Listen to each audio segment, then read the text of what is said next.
On the Fringe with Dan RadioStyle. I hope everybody out there's having themselves a great day. Got some major evidence going on, and it's nothing groundbreaking, but it just kind of paints the picture. And I think it's some of that good factual information for people that are waking up, people on the left right now that are trying to justify everything. I had a good friend of mine recently tell me, who's on the left, that it seems like everybody on the right is doing things from an emotional level. And I thought about that for a second. I was like, wow. So again, projection is something that's extremely common on the left. It's very prominent. And I respect this friend immensely, but what he's failing to see is how many people are literally voting against Trump. They're against Trump. If there is not a better definition of emotional, I can't think of one. It's not an issue of looking at things on a case-by-case basis or looking at things from a standpoint of what's good for the country or looking at things as whether they are legitimately by their very nature good or bad. Something like this in the background. Two sides can look at it very differently. One side can look at it and say, oh my God, this is destruction of private property. This is horrible. And obviously someone running with the flag upside down. A lot of things look very upsetting with that, and it triggers people on the right, certainly. Well, the violence and destruction should trigger everybody. But people on the left look at this as, yeah, this is people standing up for the rights of others and, Black Lives Matter and all these things. And it's like, no, that's not. The fact that anybody on the left can look at this image and see anything of positive or anything of hope demonstrates where their mind and heart is at. Now, is there a way that you can rationalize with someone who's quote unquote being emotional in their decision to be able to look at something like this and then somehow get an emotional response from it that allows me to justify it? Is just unreal to me. So one thing that's really cool, and I wanted to share this, and I figured we'll start off with something kind of positive. There's some groovy in this. I got some good news at the end too of stuff where I see things unfolding from the other side. Q's frequently talked about. Just because you're not hearing about things or seeing things doesn't mean that things aren't happening. I'm going to give a couple really good examples of some things happening that are going to make an enormous difference as well. So we've got good news. I got a couple things that kind of paint how organizations that we trust, how people out there talk about things, the way they frame it. It is amazing how this game is being played out. But again, hockey game, and which oddly is a sport that wasn't really even invented in the United States, like some, right? And here they are. Guess what? Guess what they're probably doing?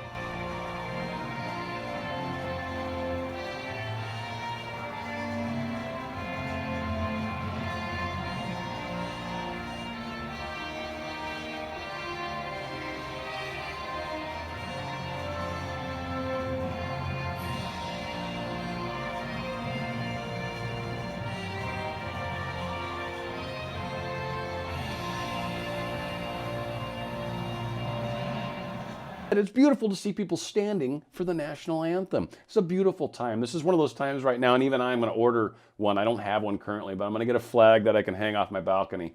It's a good time to start reminding people who actually does believe in this country and, and try to support that. Try to make that evident. You don't have to necessarily go brandish it in people's face, and we certainly don't want to try to offend. That's not what I'm after either.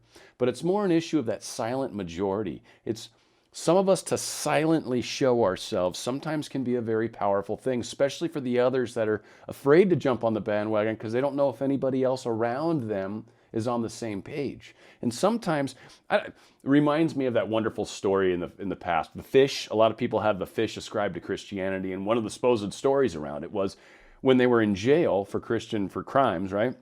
They would draw like the bottom half of the smile, if you will. And if the person was part of this tribe or this Christian group, they would draw the top half and they would complete the diagram of the fish. And that was how you knew whether or not somebody was a good guy or a bad guy. Because if they were a bad guy, they wouldn't necessarily know the symbol. So if you just drew a weird thing in the sand or whatever, they wouldn't think anything of it. They wouldn't know what to do with it. But if they were actually a good guy, they knew how to draw it. The same kind of things are starting to happen. So when we can demonstrate that there are good people around us, you can make an enormous difference. Now, again, one of the things to point out where there, I think, is evidence of an obvious contradiction, obvious, It's okay to have funerals, especially for statesmen, and have all these different people all congregated together, all in a church, all all together. But yet, and this guy's pointing it out, I get it, my dad wasn't important, so it's okay to limit his funeral to 10 people tomorrow. And that is a point. We're not even allowed to go to church. But if you're important, or if you're someone on the left, well, no, we're not only going to have a funeral, we're going to have a funeral in multiple cities. We're going to make sure to drag this out, and we're going to actually cover the main event on the news. We're going to clog the news cycles with images and live coverage. And it was a beautiful ceremony. Now, a lot of people believe they might have used some ammunition with this particular passing because they thought more evidence was going to be coming out that was going to be more damning than just the little bit of Epstein evidence that's come out so far. And there is so much good stuff that's coming out of that. But it wasn't quite what they expected. And I think really all that happened is, they basically are just delaying a little bit more of this release. Some big release stuff's probably going to be shown in the next week. And again, they already trickled a lot. So I'm not trying to say, oh, wait till next week. This week wasn't anything. No, this week was a lot. And next week's going to be more and more and more. And it's going to continue to build. But again, obvious contradiction. Now, ACLU should be a group that we should be able to trust in. And they used to be able to. But now they're actually suing the Portland police to block them from videotaping protesters. Now there's two sides of this, which is kind of funny. I get the side they're trying to make, but I think it's a pretty hollow argument or borderline a straw man argument. But the other side of it is they're live streaming this. It's not that they're necessarily keeping this, even though it's on the internet, so it is forever. So I get the argument. But they're live streaming it, which demonstrates if the police are doing anything wrong, for sure. So the police are actually like, no, we'll film ourselves. Check it out. Look what we're doing. And it demonstrates what the protesters, rioters, are doing, the things that they're throwing. If you throw anything at a police officer, you have assaulted them. If you throw anything at anybody, other than you're playing catch with somebody and they know you're doing it, but if I literally grabbed a baseball and threw it at you and you didn't know I was going to do that and I hit you, that's assault.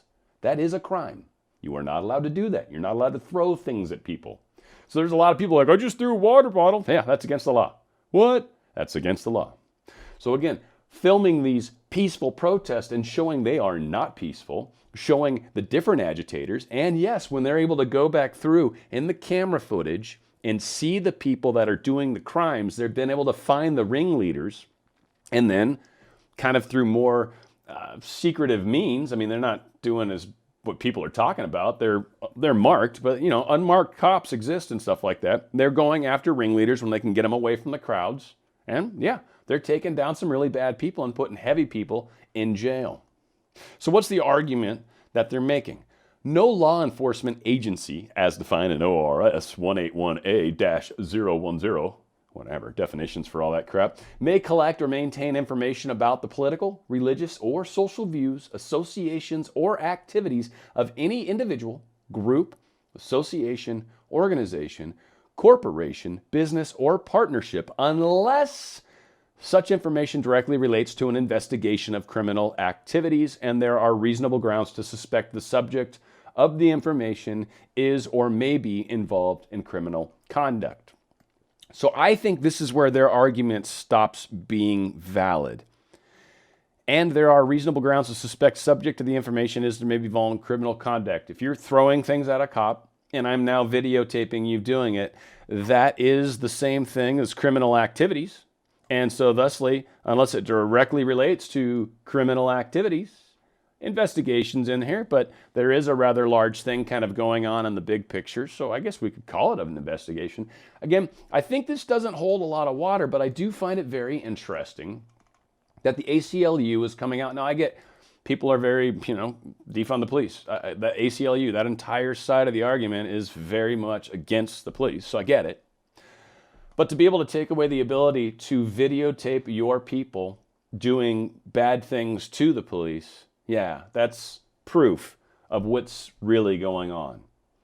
The left is trying very hard to get back power no matter what. They're taking advantage of what's going on in the world. They're taking advantage of this COVID, probably even intentionally done, but whatever. It's being taken advantage of for sure. And they continue to do this misbehavior and try to hide it, and try to hide behind laws, and try to use human shields, regular people. There was some kid wearing a grandma's vest or whatever that I guess is a little bit special.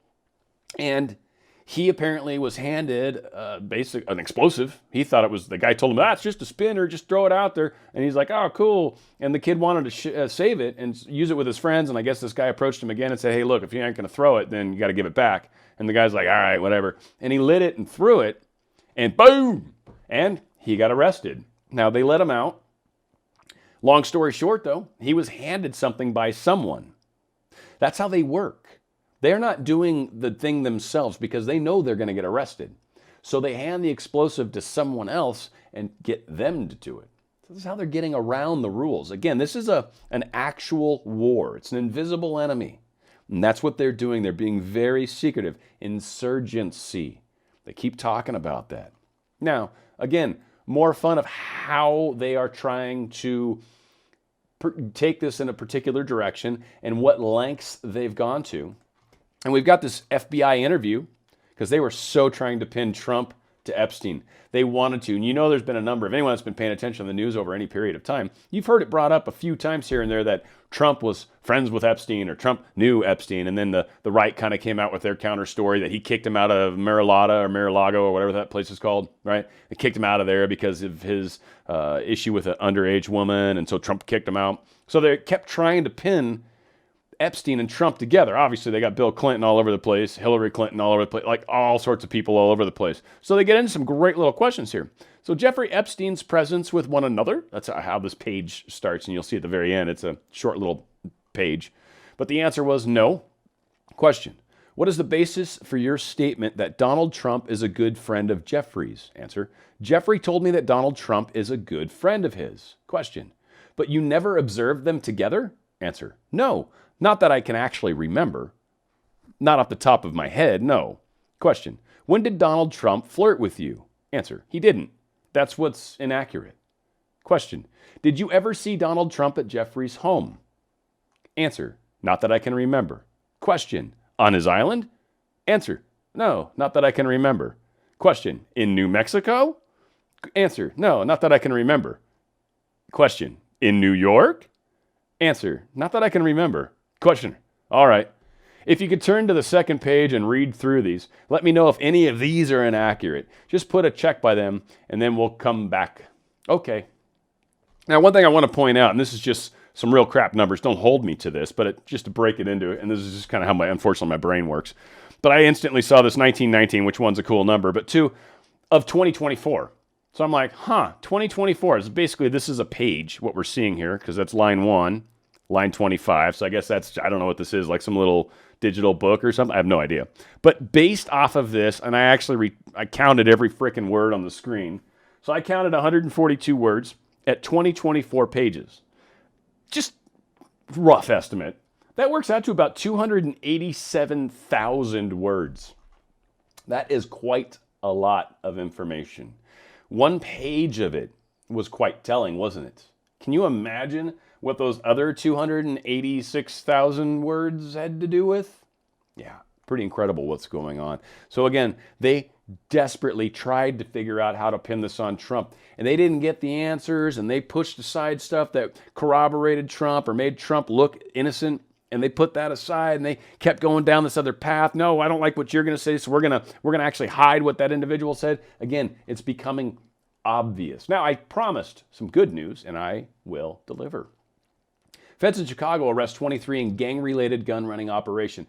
One thing to keep in mind, if you think about the way that the deep states typically worked, a lot of the funds have come through dark projects, have come through gun running, have come through drugs, right? The opium fields in Afghanistan. That's why Afghanistan's been such a major contested place over years. It broke down Russia. Supposedly it's what destroyed their economy. Then we're wasting all of our time and efforts there. And a lot are suggesting it's to control those poppy fields and some oil maybe, but there's a huge amount of poppy fields there. That's opium, huge money, huge drugs. So all of these things are how dark deep state money flows. And a lot of these areas have been shut down. Trafficking with people, for example, Epstein, shut down. Whole things are getting shut down. And what we've got is we've got major gang bear here, Darnell McMiller, 34 of Chicago. He's also known as Murder. That's his name on the street, Murder. I'm sure it's because he helps old ladies cross the street. That's usually how you get a nickname like that. It's doing wonderful giving, you know, working at the food bank and stuff. I'm pretty sure I've bumped into a few murderers at the food bank. Probably literally, because it is kind of a scary place. That being said, this guy got apparently busted for that. So a statement from the Office of the U.S. Attorney of the Northern District of Illinois also notes that the authorities arrested several other high-ranking members of this Black Disciples group. Now, this group has actually been involved with packaging, housing, and distributing cocaine, heroin, fentanyl-laced heroin, fentanyl, MDMA, laundered money, and handguns. This is the biggest drug bust on the warehouse of Chicago. It's yielded more than 30 kilos of cocaine alone. Now, if you think about this, 24 firearms, not that much, but I think they stopped the ring. They might have only had 24 on them, but they were probably very heavily involved in a lot of the escalation and the violence that's happening in Chicago. Does this news site come out and say that specifically? No. Is that information even necessarily readily available? Probably not. But I doubt the media would say anything anyway. It was through an ABC affiliate. But yeah, they found 52 grand in cash, 750 grams of fentanyl, which is pretty crazy. And I have no idea what, you know, yeah, just a lot of crazy, crazy stuff. So again, we are putting a stop to the places that matter. They're pulling people out of the streets in Portland. And the crime is slowing down because of it. The city citizens finally stood up and basically protested against the protesters, and it was pretty incredible. Now, one thing that I thought was also very empowering, and it is super neat to see, and there's actually a longer interview. It's like, I don't know, 6-7 minute interview that I watched the whole thing. This guy's answers are amazing. The interviewer just a bunch of times tries to turn it into a political thing, tries to get this U.S. Attorney for Oregon to say something bad about the governor, to say things that are sort of dictator-like. Again, it's that standard adage with the left where they try so hard to pin somebody saying something that they can then say, see. And he never once even came close to falling for it. And in fact, calls her out on her BS. This is a fantastic little minute 30. It's worth it. So if we're going back to how you were talking about this is shadowing the overall message about Black Lives Matter, right? You feel like the late night demonstrations are taking away from the fight for racial justice. These aren't late night demonstrations. This is criminal activity. Okay. There's a difference. Okay. What you have failed in the media have failed to distinguish between, you seem unwilling to call people engaged in criminal conduct as criminals, as opposed to lawful protesting. Well, some may argue that the way the federal agents are acting is criminal too, and we're not saying that. Argue away on that. But we're not saying either, so. Well, so I'm just saying there needs to be a distinction made between lawful, constitutionally protected protest and this. This is unlawful. Okay, so. And people, whether you're an opportunist, an antagonist, an agitator, or an anarchist, call it out for what it is. So you're saying the late night activity, that is criminal. What I'm telling you is you seem to refuse to call something late night activity. This is criminal. I just said the late night activity that you say is criminal, right? What I'm saying is, why can't you call it out as such? Because I'm not. You're using late night activity. It sounds like a party. It's criminal. Look at the So he totally calls it out for what it is. It's criminal activity, and calls her out for continuing to use this late night activity. And then she corrects herself and says, late night activity, that's criminal. And he's like, why don't you just call it what it is? It's criminal behavior. This criminal behavior that's happening at night, this criminal behavior, this criminal element that's part of peaceful protest. Don't care how you want to phrase it, as long as you're calling out the fact that it's freaking criminal. You can't do this. Not okay. Tagging is illegal. That right off the bat. Not okay. Throwing stuff at people. Not okay. Attacking people. Not okay. Private property, public property. Not okay. This is out of control. And this guy, this U.S. attorney for Oregon, Billy Williams, is calling him out. Billy Williams. How funny is that? Last name's Williams, which you can shorten to Bill, right? So Billy Bill. Anyway, just saw that. Sorry. This is how we're making an effort. This is the difference. This is Portland. This is Portland. This guy drinks the same Kool-Aid as everyone else out there, but he's still got some rational thought left in his brain. Trust me, people are waking up. People are stepping up. People are starting to say, this is not okay. And I was talking to my very left-leaning, used to be a teacher, part of the teachers union back in the day in Boston, not here, but it's still, right? And he's even saying, yeah, no, violence is not okay. Like, people are seeing it. People on the left are seeing it. People are waking up to the crazy agenda that we're seeing in front of us. ACLU saying, no, you shouldn't be able to basically videotape an action in the street. It's not like this is private. You were on a public street and you're expecting anonymity? No, that's ridiculous. I'm sorry. Again, I hate the police state. I hate being spied on. I hate the idea of drones. I don't like any of that crap. But I don't think for 1 second I got a right to be on a public street and not get videotaped. There's cameras all over the freaking place, please. This is ridiculous. And their argument has a giant hole in it when they're talking about information that directly relates to the investigation of criminal activities. And there are reasonable grounds to suspect the subject of the information is or may be involved in criminal conduct. I don't think their argument holds much water. We'll see how it all plays out. But again, I think a lot of good stuff is happening. Even though there's a lot of blatant bad stuff happening, that is what is waking people up. Is as ridiculous as it is, as obvious as it is to so many of us, there's still some people that are like waking up. Yeah, it's normal to see buildings burning in the morning.